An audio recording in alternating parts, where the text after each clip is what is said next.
Hello my dear students, कैसे हैं आप सब। Nowadays we are studying chapter number first, resources and development. अभी तक हमने इसके 2 पार्ट पढ़ लिए हैं। आइए इसके 3rd पार्ट में और डिस्कस करते हैं। Total geographical area of India is 3.28 million square kilometre. Bharat का जो भौगोलिक क्षेत्र है वो कितना है? 3.28 million square kilometre. Land use data, जमीन कितने प्रतिशत कृषि कार्यों में यूज की जा रही है, उसका अभी डाटा हमारे पास कितने % भूभाग का अवेलेबल है? 93%। कुल जो भौगोलिक क्षेत्र है वो कितना है? 3.28। और हमारे पास डाटा ऐसी जमीन जिस पे कृषि की जाती है, ये जो जमीन का टुकड़ा है उसका इतने का ही अवेलेबल है। क्यों? Because the land use reporting for the most north east state, लगभग आसाम को छोड़ के जितने भी नॉर्थ ईस्ट स्टेट है उनका जो डाटा है वो फुल्ली उसका सर्वेक्षण नहीं हुआ है। इसके अलावा some areas of Jammu Kashmir occupied by Pakistan and China, Jammu Kashmir का कुछ हिस्सा पाकिस्तान और चाइना के द्वारा ऑक्युपाई कर लिया गया है, तो उसको भी सर्वेक्षण में शामिल नहीं किया गया है। इसीलिए हमारे पास जो हम लैंड का सर्वे करते हैं, सर्वेक्षण करते हैं, वो कितने % हिस्से का करते हैं? 93% का। The land under permanent postures, जमीन का कुछ हिस्सा स्थायी चारागाहों के पास है, जिससे भी जमीन का जो हिस्सा है वो क्या हो रहा है? कृषि योग्य जमीन का हिस्सा कम हो रहा है। यद्यपि फिर भी however we are able to feed our huge cattle population on this pasture land and what are the consequence of it, क्योंकि हमारे पास पशुधन की बहुत बड़ी आबादी है, तो इसको हम कैसे फीड कराएं, कैसे उनको हम चारा खिला पाएं और इसके क्या परिणाम होते हैं। Most of the other than the current fallow lands are either of poor quality और द कॉस्ट ऑफ कल्टिवेशन, और वर्तमान समय में जो फिलो लैंड है जिस पे खेती की जाती है या जिसको हम एग्रीकल्चर में यूज नहीं कर पाते हैं, उसकी गुणवत्ता कैसी है? या तो बहुत ही खराब उसकी गुणवत्ता है, अथवा द कास्ट ऑफ कल्टीवेशन, उस पे जो हमें कृषि करनी है, खेती करनी है, the cost of cultivation such land is very high, उस पे कृषि करने की जो कास्ट आती है बहुत ज़्यादा आती है। Hence these lands are cultivated once और टाइस इन अबाउट 2 और 3 ईयर्स, इसलिए ऐसी ज़मीन पे 2 या 3 सालों में 1 अथवा 2 बार खेती की जाती है। These are included in net zone area, then the percentage of NSA in India comes to about 54%। अगर ऐसी ज़मीन जिस पे हम साल में 1 अथवा 2 बार भी खेती करते हैं, इसको भी हम किस में शामिल कर लेते हैं? नेट जोन एरिया में, NSA में शामिल करते हैं, तब जाके जो टोटल रिपोर्टिंग एरिया आता है हमारे देश का सर्वेक्षण का वो कितना होता है? 54%। The pattern of net sown area varies greatly from one state to another, और जो नेट जोन एरिया है वो राज्य के हिसाब से अलग अलग वेरी करता है। जैसे it is over 80% of total area Punjab and Haryana, less than 10% in Arunachal Pradesh, Mizoram, Manipur, Andaman Nicobar islands. सबसे ज़्यादा ज़मीन के हिस्से पे खेती कहाँ की जाती है? पंजाब और हरियाणा में, और सबसे कम 10% से भी कम अरुणाचल प्रदेश, मिजोरम, मणिपुर, अंडमान और निकोबार आइलैंड में की जाती है। Forest area in the country is far lower than the desired 33% of geographical area. Forest का एरिया कितना होना चाहिए? 33%। ये इससे बहुत कम है, as it was outlined in the national forest policy 1952। 1952 में एक फॉरेस्ट को लेके पॉलिसी बनी थी, उसके तहत कम से कम कितने भूभाग पे जंगल होने चाहिए? 33%, तो इससे भी काफ़ी कम है।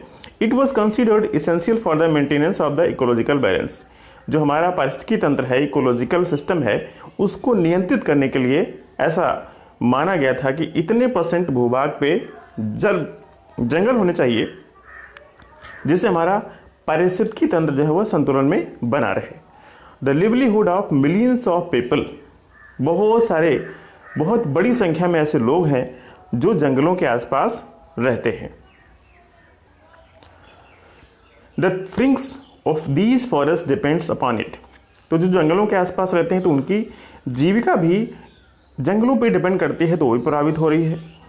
A part of land is termed as waste land, तो इस लैंड का जो हिस्सा है उसको हम कैसे मानते हैं, वेस्ट लैंड के तौर पर मानते हैं।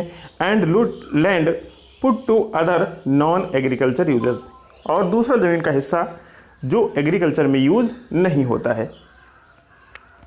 Waste land includes, waste land में कौन कौन से क्षेत्र शामिल हैं, रॉकी, एरिड एंड डेजर्ट, रेगिस्तानी रेतीले क्षेत्र, areas and land put to the other non agriculture use, दूसरे जो क्षेत्र हैं जो नॉन एग्रीकल्चर में शामिल किए जाते हैं। एक तो वे क्षेत्र जो पहाड़ी हैं, एरिड हैं, डेजर्ट हैं, इनको भी एग्रीकल्चर में शामिल नहीं किया जाता है। दूसरे कौन से होते हैं, settlements, roads, railways, industry etc, जहाँ पे आवास हैं, सड़कें हैं, रेलवेज हैं, इंडस्ट्री हैं, उसको भी एग्रीकल्चर में शामिल नहीं किया जाता है। Continuous use of land over a long period of time without taking appropriate measures, अगर हम किसी पर्टिकुलर एक लैंड के हिस्से पे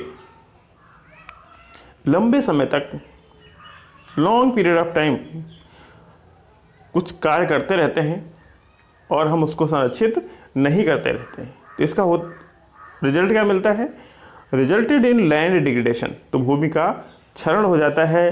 this in turn has serious reparations on society and the environment, इसके बहुत ही घातक परिणाम होते हैं समाज के लिए और इन्वायरमेंट के लिए। अगर हम किसी ज़मीन का टुकड़ा या किसी ज़मीन पे एक ही प्रकार की एक्टिविटी करते रहते हैं बिना कुछ सोचे समझे, बिना नियंत्रित तरीके से, ठीक है, तो हमारे सोसाइटी के लिए और इन्वायरमेंट के लिए बहुत सारी समस्याएं क्रिएट हो जाती हैं। तो जब ये समस्याएं क्रिएट होती हैं तो इनको हम कैसे दूर कर सकते हैं, how we can overcome from such type problems, land degradation and conservation measures, तो इसको हम कैसे संरक्षित कर सकते हैं। We have shared our land with the past generations and will have to do so with the future generations too, हमें जो हमारी ज़मीनें हैं वो किससे मिली हैं, हमारी जो बीती हुई पीढ़ियां हैं उनसे, ठीक है, तो आने वाली जो फ्यूचर जनरेशन है उसके साथ भी ऐसा ही होगा, हमारी ज़मीनें, हमारे खेत हमारी आने वाली पीढ़ी को ट्रांसफ़र हो जाएंगे। 95% of our basic needs for food, shelter and clothing are obtain from the lands, हमारी जो आवश्यकताएं हैं, आधारभूत आवश्यकताएं हैं, बेसिक नीड्स हैं, उनकी 95% जो आवश्यकता है वो कहाँ से पूरी की जाती है, लैंड के द्वारा, फूड, शेल्टर और क्लॉथिंग।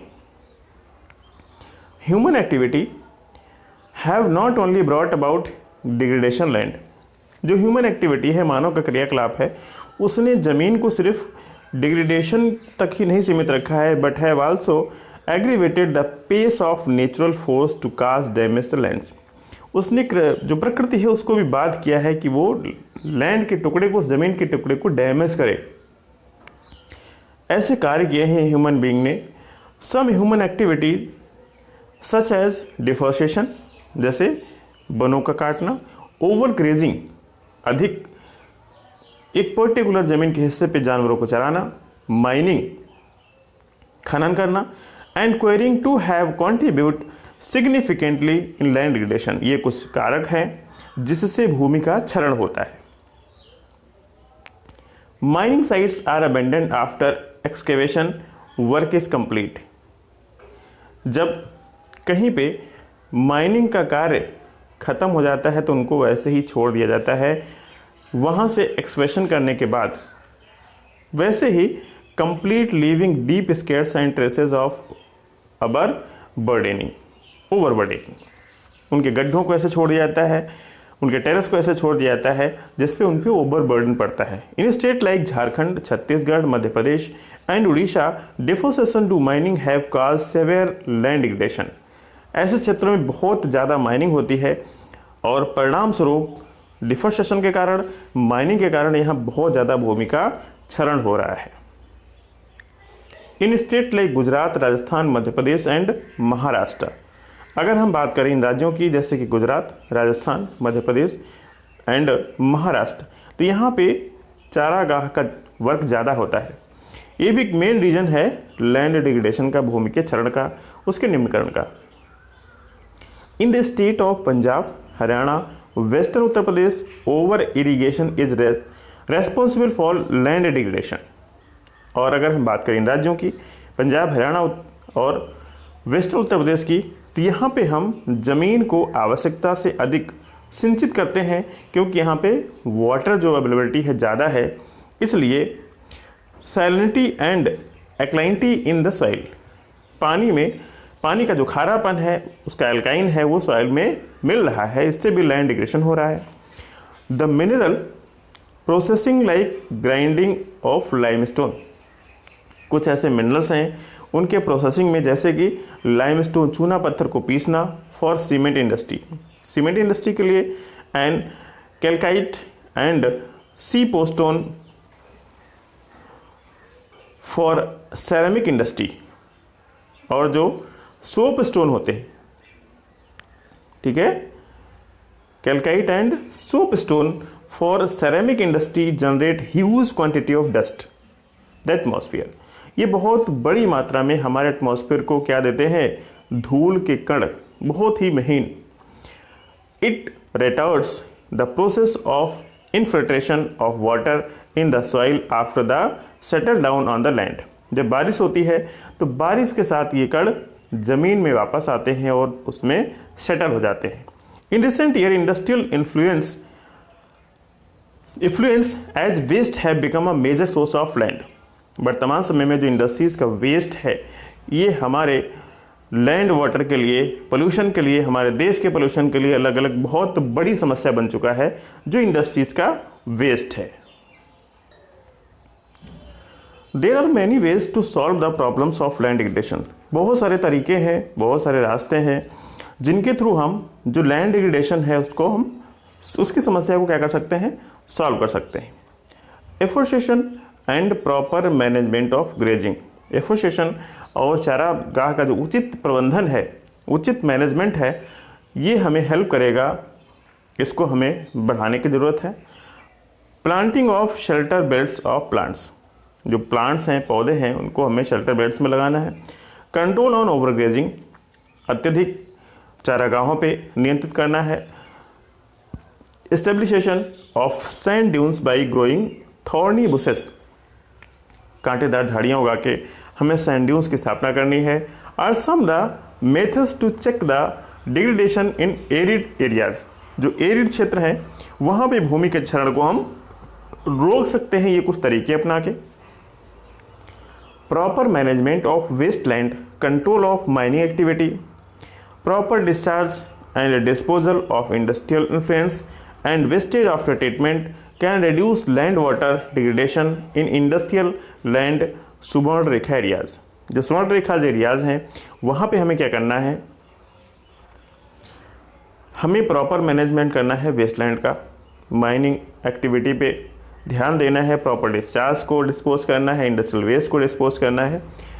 इससे जो हमारा सबवन क्षेत्र है, ठीक है, उसको हम नियंत्रित कर सकते हैं, पोल्यूटेड होने से बचा सकते हैं। सॉइल एज अ रिसोर्स, मिट्टी जो है हमारे लिए क्या है, संसाधन है। आपने पीछे पढ़ा 95% हमारी नीड है वो लैंड से ही पूरी होती है। Soil is the most important renewable natural resource. Soil बहुत ही महत्वपूर्ण, most important renewable natural resource है, प्राकृतिक संसाधन है। It is a medium of plant growth and support different types of living organisms on earth. ये क्या करता है, बहुत सारे जो पेड़ पौधे हैं उनकी ग्रोथ को सपोर्ट करता है, और डिफरेंट टाइप्स के जो लिविंग ऑर्गेनिज्म हैं उनको भी अर्थ पे रहने के लिए सपोर्ट करता है। The soil is living system. Soil क्या है, एक लिविंग सिस्टम है। It takes millions of years to form soil up to few centimetre in depth. मिट्टी को बनने में मिलियंस वर्ष, मिलियंस साल लग जाते हैं, ठीक है, तब जाके ये कुछ सेंटीमीटर गहराई तक मिट्टी बन पाती है। Relief, parent rock or bed rock, climate, vegetation and other forms of life and time are important factors in the formation of soil. मिट्टी का निर्माण होता कैसे है, इसके लिए कौन कौन से कारक जिम्मेदार हैं, जैसे कि रिलीफ वहाँ का, उनकी पेरेंट रॉक जिस रॉक से मिट्टी का निर्माण होना है, बेड रॉक, क्लाइमेट, वेजिटेशन और दूसरे फॉर्म्स। ठीक है, ये महत्वपूर्ण कारक हैं जिससे मिट्टी का निर्माण होता है। वेरियस फोर्सेस ऑफ नेचर, प्रकृति के अलग अलग फोर्स, अलग अलग दबाव, जैसे चेंजेस इन टेम्परेचर, तापमान में परिवर्तन, एक्शन ऑफ रनिंग वाटर, पानी का जो बहता हुआ स्तर होता है उसका कार्य, वाइंड एंड ग्लेशियर्स, हवा और ग्लेशियर्स, एक्टिविटीज़ ऑफ डिकम्पोजर्स, और जो डिकम्पोजर्स होते हैं उनकी एक्टिविटीज़, ये भी कारक होते हैं, नेचुरल कारक होते हैं मिट्टी के फॉर्मेशन के लिए। Chemical and organic changes this take place in the soil are equally important. Chemical और जो ऑर्गेनिक चेंजेस होते हैं वो भी उतने ही महत्वपूर्ण हैं जितने दूसरे कारक। Soil also consist of organic and inorganic materials, soil में ऑर्गेनिक और इनऑर्गेनिक मटेरियल्स भी पाए जाते हैं। On the basis of the factors responsible for the soil formation, अगर हम बात करें ऐसे फैक्टर्स की, ऐसे कारक की जो कहे के लिए जिम्मेदार हैं, रेस्पॉन्सिबल फॉर सॉइल फॉर्मेशन, मिट्टी के बनने के जिम्मेदार हैं, जैसे उसका कलर कैसा है, थिकनेस कैसी है, टेक्सचर कैसा है, और वो मिट्टी कितनी पुरानी है, एज कितनी है उसकी, केमिकल एंड फिजिकल प्रॉपर्टीज़ क्या हैं। The soil of India are classified in different types. इन सब को ध्यान में रखते हुए भारत की जो मिट्टी है उसको अलग अलग डिफरेंट टाइप्स में क्लासिफाई किया गया है, उसका वर्गीकरण किया गया है। क्लासिफिकेशन ऑफ सॉइल, मिट्टी का वर्गीकरण। India has varied relief features, Bharat का जो फीचर्स है, रिलीफ फीचर है, वो भिन्न है, कहीं पहाड़ हैं, कहीं मैदान है, कहीं प्लेट्यूज है। Land forms, climatic realms and vegetation types, land forms अलग टाइप के हैं, क्लाइमेटिक रियलम्स अलग टाइप के हैं, वेजिटेशन भी अलग अलग प्रकार की पाई जाती है। These have contributed in the development of various types of soil. इनका ही योगदान है अलग अलग प्रकार की मिट्टी में। तो सबसे पहले आता है एलोबियल soil. This is the most widely spread and important soil. ये मिट्टी जो है एलोबियल सॉइल है, ये सबसे अधिक क्षेत्र पे फैली हुई है और बहुत ही इम्पोर्टेंट मिट्टी है। In fact the entire northern plains, वास्तव में जो पूरा उत्तरी मैदान है वो किस मिट्टी से बना है, एलुवियल सॉइल से बना है। These have been deposited by 3 important Himalayan river system. और इस मिट्टी का निर्माण हुआ कैसे है, इस मिट्टी का निर्माण, जो एलुवियल सॉइल है उसका निर्माण हिमालय से निकलने वाली जो 3 महत्वपूर्ण हिमालयन रिवर सिस्टम है उनके द्वारा हुआ है, the Indus, the Ganga and the Brahmaputra. इन नदियों के डिपोजिशन के कारण हुआ है। These soils are extend in Rajasthan and Gujarat through a narrow corridor. एक पतले कॉरिडोर के द्वारा कुछ मात्रा में ये मिट्टी कहाँ पाई जाती है, गुजरात और राजस्थान में। Alluvial soil is also found in the eastern coastal planes. Alluvial soil जो ईस्टर्न कोस्टल प्लेन्स हैं, पूर्वी तटीय मैदान है, वहाँ भी पाई जाती है, particularly in the deltas of Mahanadi. विशेष तौर पे कहाँ पाई जाती है, महानदी के डेल्टाज में, Godavari, the Krishna and the Kaveri reverse, इनके डेल्टाज में एलुवियल सॉइल पाई जाती है। The alluvial soil consist of various properties proportions of sand.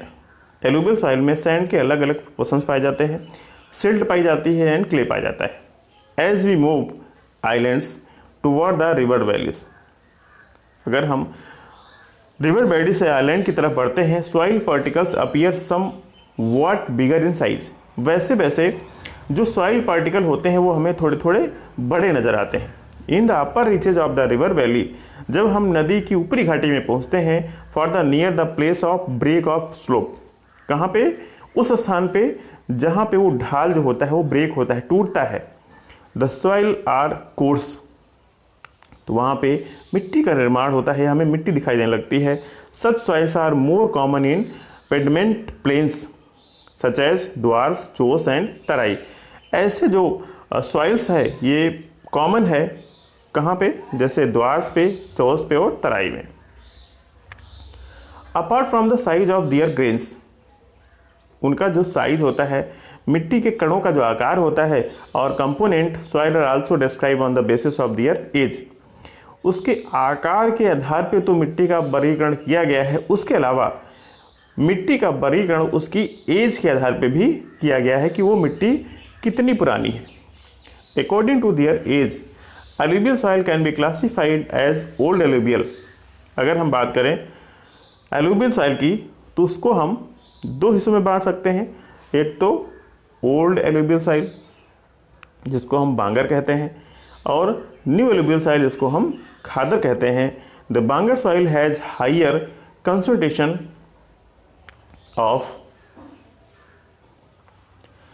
कंकर नोडल्स देन द खादर।